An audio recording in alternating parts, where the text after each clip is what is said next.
Assalomu alaykum, hurmatli kuzatuvchilar, do'stlar. Bugun mana men kunga 19-may soat 21:46 bo'ldi.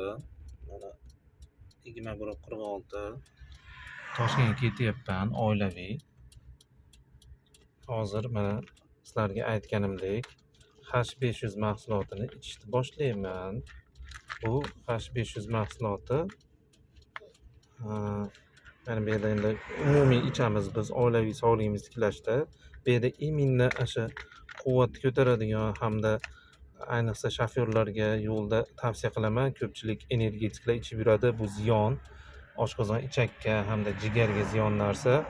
Bundan ko'ra bunaqa tabiiy mahsulotlardan foydalaninglar. Bu H500. Shuni ikkitasini ichib olib ketiladigan bo'lsa, uyquda yozaveradi. Yo'lda uxlab qolmaysizlar, ko'zinglar yumilib qolmaydi.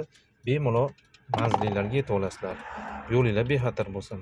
Bismillah.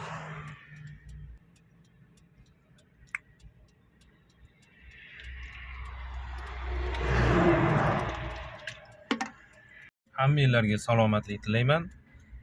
Suv ichishni esdan chiqarmanglar. Salomat bo'linglar.